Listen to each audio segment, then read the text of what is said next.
Bonjour, bonjour, c'est Omkonde Patrick Habamenshi et je vous souhaite la bienvenue dans mon podcast Umuntu Gabano. Aujourd'hui, je vais vous parler de spiritualité. Ma spiritualité. Je ris déjà parce que, en fait, pourquoi est-ce qu'aujourd'hui je vous parle de sujets différents tout le temps. Je ne sais pas si vous arrivez à suivre comment mon esprit fonctionne. Mais je vais vous parler de spiritualité parce que ça fait aussi partie de nos vies. Mais c'est un sujet que nous avons parfois du mal à approcher. On nous sommes habitués que, par exemple, je partage parfois les versets de la Bible, mais soudain les gens se disent, mon Dieu, qu'est-ce qui se passe? Pourquoi ils nous partagent des versets de la Bible? Mais les versets de la Bible font partie de ma vie aussi. C'est juste que je ne les partage pas en ligne, mais ils font partie de ma vie. Et c'est cet étonnement que l'on a. Nous interagissons tous les jours. Tous les jours, nous sommes sur les réseaux sociaux. Nous sommes dans notre vie normale, en dehors des réseaux sociaux. Nous interagissons et dans nos interactions, il y a la spiritualité qui nous guide.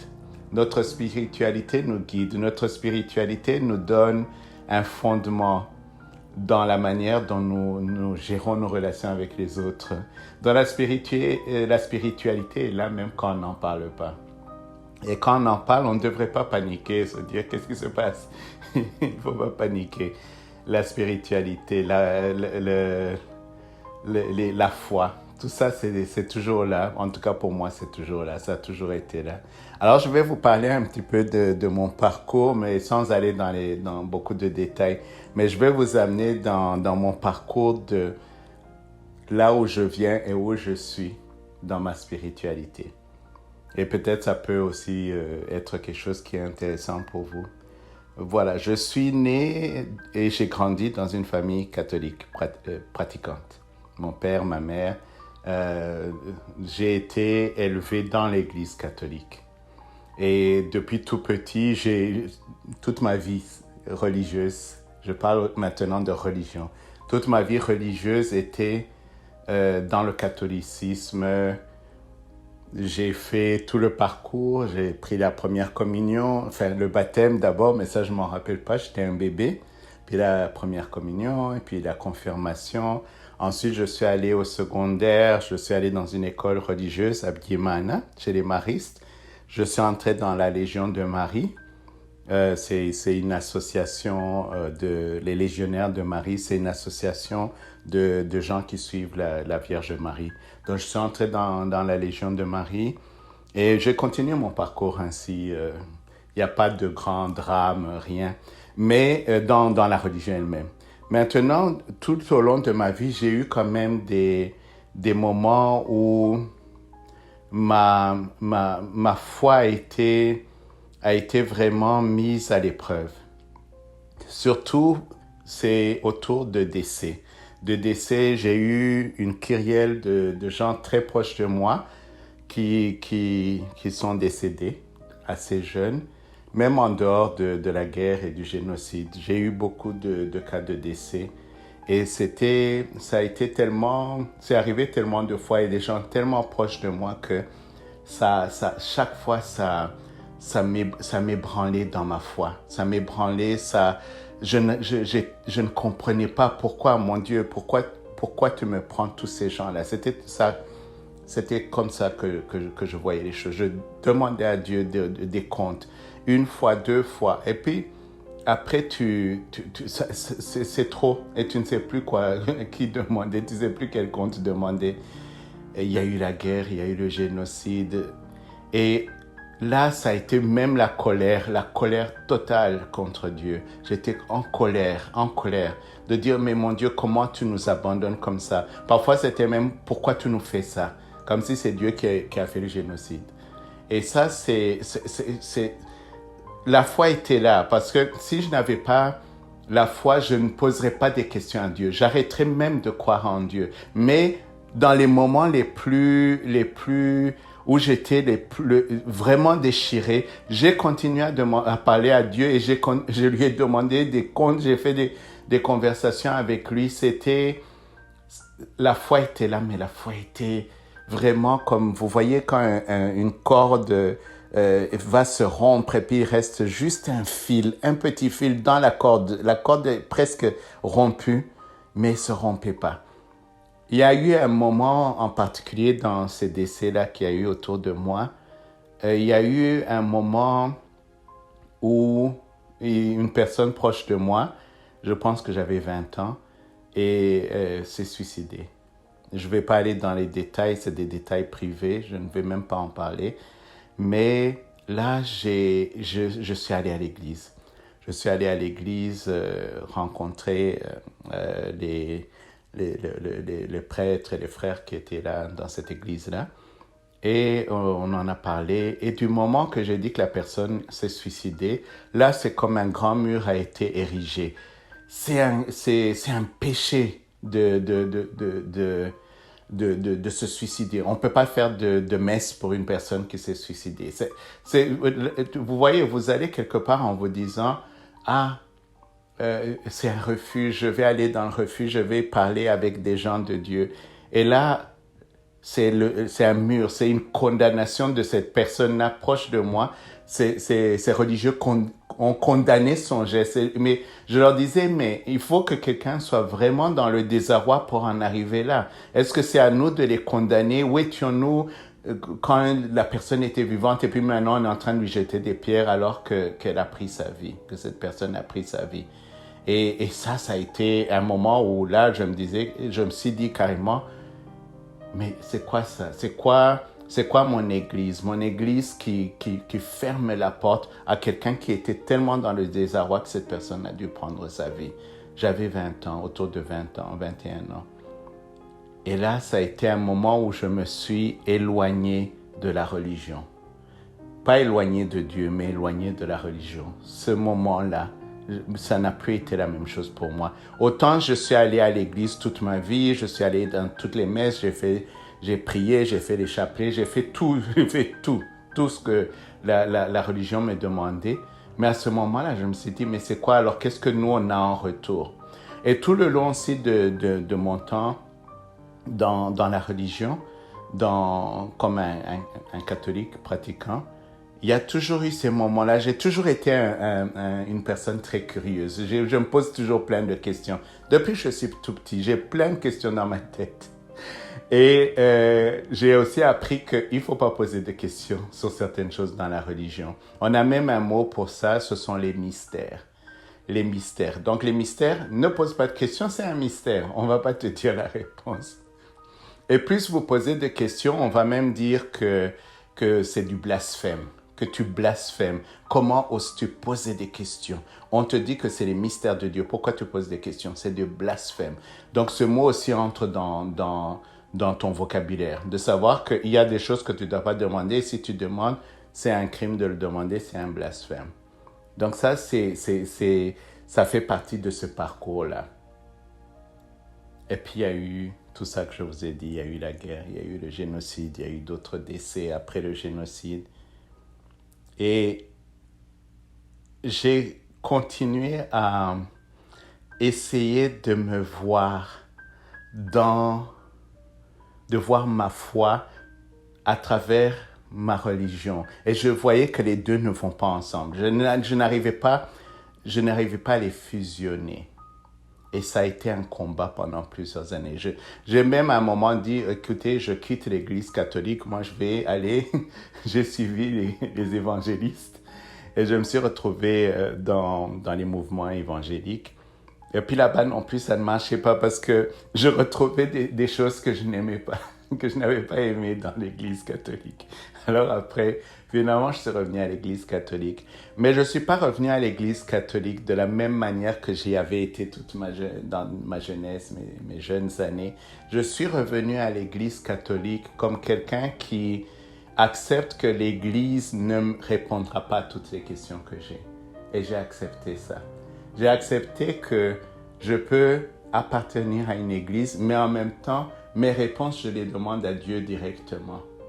Et ça m'a redonné un équilibre. Donc, de revenir dans l'Église, mais sans me dire que l'Église répondra à toutes mes questions. Plutôt de revenir à l'Église en me disant, c'est une communauté, c'est une famille, et j'appartiens à cette famille-là. Et dans toute famille, il y a des questions qu'on pose à ses parents. Vos parents ne vous répondent pas. On ne se sépare pas pour autant. Donc, je ne le dis pas pour vous dire, si vous avez quitté l'Église, revenez. Non, je ne suis pas en train même d'appeler les gens à devenir catholiques ou devenir ceci, cela. C'est pas ça.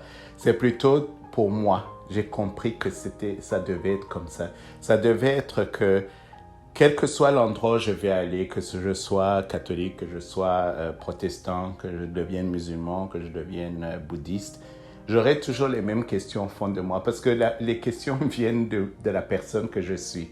Elles ne viennent pas de l'endroit où je vais. Mais dans cet endroit-là, j'y trouve quelque chose qui est peut-être pas une réponse à toutes mes questions, mais j'y trouve quelque chose. J'y trouve mon compte. Et ça, c'est très important. Il y a aussi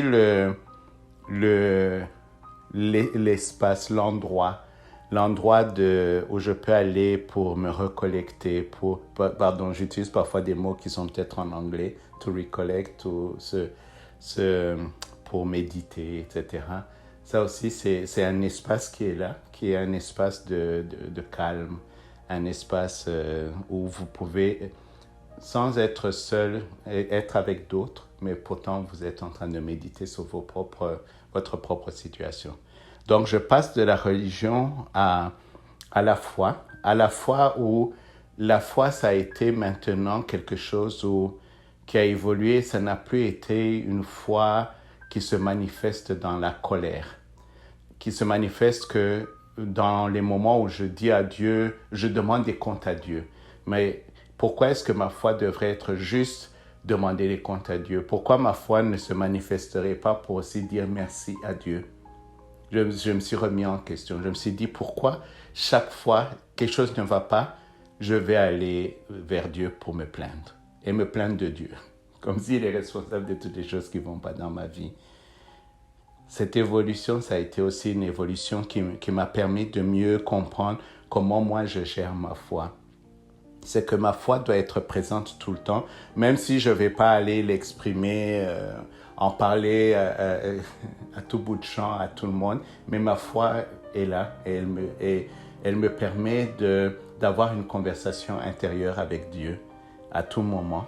Et ça, c'est quelque chose que je pense qu'il est important de partager. Donc, la foi qui devient une conversation.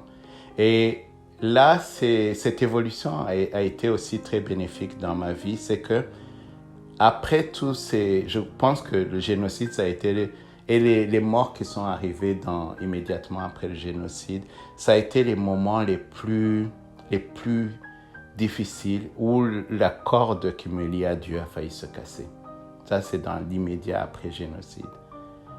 Mais après, la corde est revenue et s'est renforcée. Parce que j'ai compris que cette corde-là, c'était moi qui étais en train de la rompre. C'était moi-même qui, à travers ma manière de regarder cette corde, je parle de la foi, de ma relation avec Dieu, c'était moi qui étais en train de casser cette relation-là. C'était pas Dieu qui cassait la relation, c'était moi qui cassait la relation parce que j'ai imposé tout plein de conditions à cette relation avec Dieu. J'ai imposé que Dieu doit être là pour moi, en tout temps. Au moment où moi j'ai besoin de Dieu, il doit tout de suite venir et tout de suite m'aider. Tellement de vanité quand on regarde la foi à travers nos propres besoins. On devient tellement vaniteux. Et il y a des fois où on se dit, j'ai ces problèmes-ci, je ne vais pas mêler Dieu dedans, je vais me débrouiller. Et on ne va pas prier pour certaines choses. Mais quand on échoue, on revient prier. On revient à Dieu. On dit Dieu, au fait, on fait comme si Dieu n'était pas au courant de toutes les autres choses qu'on était en train de faire. Et puis, il sait qu'on est venu à lui comme dernier recours, alors que ça devait être le premier recours. Alors là aussi, on doit apprendre que même dans les petites choses, on doit avoir cette conversation avec Dieu. Maintenant, cette évolution, j'ai passé de la religion à la foi. Cette évolution de ma manière de voir ma relation avec Dieu a été très bénéfique pour moi d'avoir évolué comme ça parce que j'ai arrêté de faire des demandes à Dieu. Avant, vous savez, quand on se dit que nos prières, ça doit être Dieu, s'il te plaît, donne-moi ceci, donne-moi cela. Je vais un peu stéréotyper. Donne-moi une nouvelle voiture, donne-moi une belle maison, donne-moi ce travail que je recherche. Et on attend que Dieu nous donne exactement ce qu'on a mis sur notre liste. Vous avez comme les listes qu'on envoie quand on a les enfants dans les pays occidentaux, la liste qu'on envoie au Père Noël. Et le Père Noël, c'est nos parents qui lisent la liste. Oups, je ne dois pas dire ça. Je ne dois pas dire ça, il y a peut-être des enfants qui écoutent. Oui, on envoie la liste au Père Noël. OK. Alors maintenant, cette manière de voir les choses différemment m'a aidé que plus tard dans ma vie, en tant qu'adulte, au-delà peut-être de la trentaine, j'ai commencé plutôt à prier en disant à Dieu, Dieu, permets-moi d'accepter ce qui va m'arriver. Permets-moi d'avoir la force d'accepter ce qui va m'arriver. Permets-moi, aide-moi à avoir la force d'endurer ce qui va arriver. Parce que j'ai compris qu'il y a des tas de choses qui arrivent. Qu'on croit en Dieu ou qu'on n'y croit pas, il y a des choses qui arriveront. Il y aura des malheurs qui vont vous arriver. Il y a des choses, des bonnes choses aussi, des bonnes choses. Il ne faut pas que je parle seulement des malheurs, mais c'est dans les malheurs qu'on est vraiment dans le désarroi. On sent qu'on a tout perdu, on va tout perdre. On voit les choses qui nous dépassent. Alors là, c'est là où je dis, mon Dieu, donne-moi la force d'endurer ce qui va arriver. Donne-moi la force de continuer à endurer ce qui est en train de m'arriver. Ce n'est plus, mon Dieu, s'il te plaît, résous-moi ce problème-là. C'est plutôt, donne-moi la force d'endurer. Donne-moi la force d'être plus fort. Et ça, c'est l'évolution. Je vais de la foi maintenant à la spiritualité.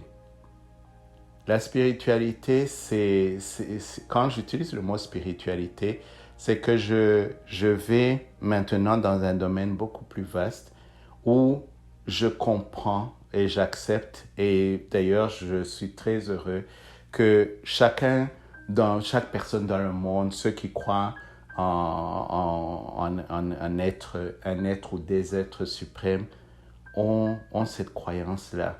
Et qu'il y a quelque chose qui est plus grand qui les dépasse. Ça me réjouit. Et quand je vois quelqu'un qui est à fond dans sa propre spiritualité, je me sens proche de cette personne-là. Quelle que soit la religion où vous êtes, je me sens proche de vous. Je me sens plus proche de la personne qui est dans une autre religion, mais qui vit une vie spirituelle pleine, une vie spirituelle faite d'humanité, de compassion et de générosité. Je me sens plus proche de cette personne que quelqu'un qui est dans ma religion, mon adresse religieuse, mais qui n'a aucun sens de la compassion, aucun sens de l'humanité. Je ne me sens pas proche de quelqu'un dont la spiritualité est vide. Je ne me sens pas proche. Je me sens proche de ceux dont la spiritualité est pleine. Maintenant, dans la spiritualité, dans mon cas, ma spiritualité est une spiritualité qui comprend l'élément d'acceptation de l'autre, d'acceptation de la personne qui est différente. Et ça, c'est un test pour beaucoup de gens. Et je vais mettre ce test-ci aujourd'hui sur la table. J'entends beaucoup de gens maintenant juger les autres. Oh, regardez, celui-là, il est chrétien. Celui-là, il est catholique. Ok, je vais parler même en tant qu'Africain. Beaucoup d'Africains vont dire, oh, regardez, il est en train de pratiquer les religions de l'esclavage et du colonisateur. Non, ce n'est pas le cas. Je ne suis pas en train de pratiquer les religions du colonisateur. Je suis en train de pratiquer ma spiritualité. Maintenant, nos sources de spiritualité peuvent être différentes. C'est vrai, la colonisation a eu des méthodes absolument barbares.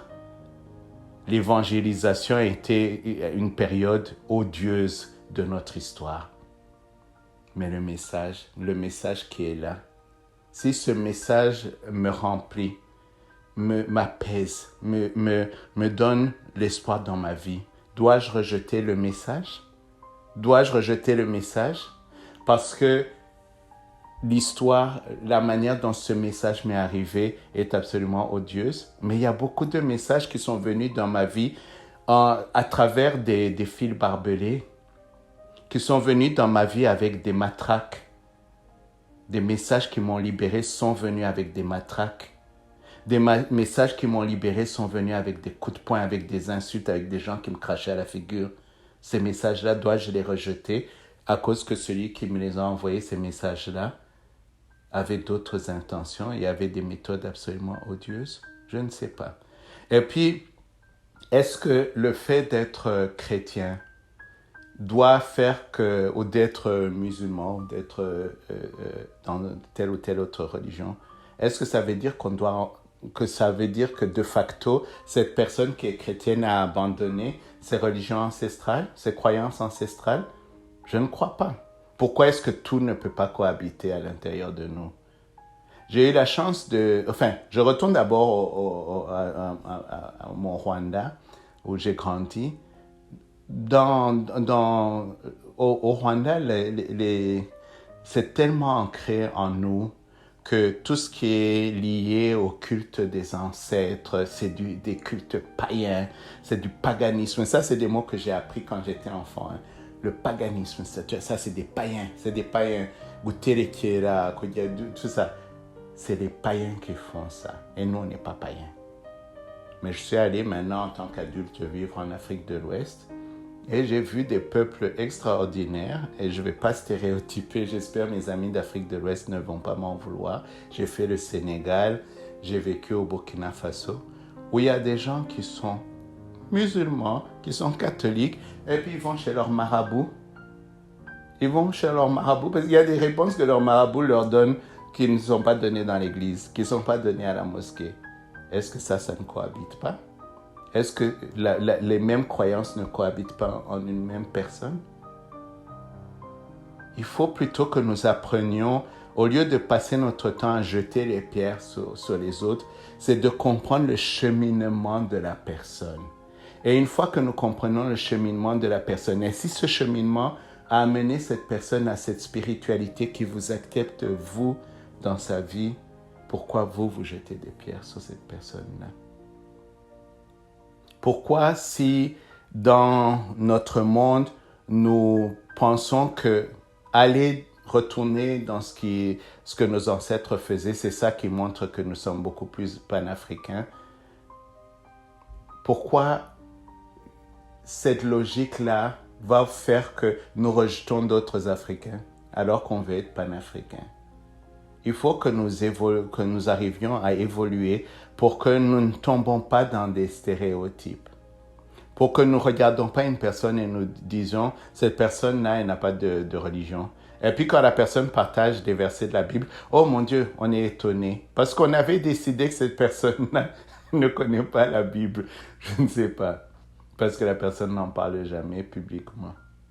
Donc évitons de tomber dans les pièges des stéréotypes et cheminons ensemble.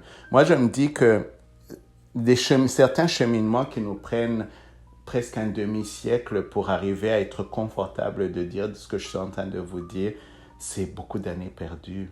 Et il y a des gens qui perdent encore des années, je les vois jeter les pierres tous les jours, alors qu'ils disent qu'ils sont spirituels, alors qu'ils disent qu'ils croient en quelque chose. Si tu crois en quelque chose, ça veut dire que tu devrais croire en la personne qui est devant toi. Si tu crois en ce que tu ne vois pas, l'invisible, le spirituel, le divin, tu devrais pouvoir croire en ce que tu vois, en ce qui est devant toi. Ça devrait être un tout. Et voilà, aujourd'hui, je suis allé dans la spiritualité.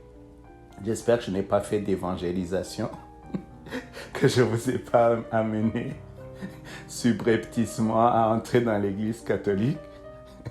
Mais j'espère que ce que je viens de vous raconter maintenant, c'est toujours en relation avec les commencements et les recommencements. Parce que cette dimension spirituelle, c'est la dimension c'est l'énergie qui nous amène, qui nous aide à avancer dans la vie. Et dans tous ces plans de commencement, recommencement, dans toute l'évolution, toutes les situations où nous nous retrouvons, il faut que tout ce que nous faisions se retrouve, soit que la spiritualité tienne le tout ensemble. Tienne le tout ensemble. Pour que nous soyons complets. Un être complet. Un être complet qui est physiquement complet, qui est mentalement complet et qui est spirituellement complet et accompli. OK? C'était Umkonde Patrick Habamenshi dans mon podcast aujourd'hui où j'ai parlé de spiritualité et j'espère que vous allez avoir une merveilleuse journée aujourd'hui. En tout cas, c'est ce que je vous souhaite. Allez, bye bye bye et à bientôt.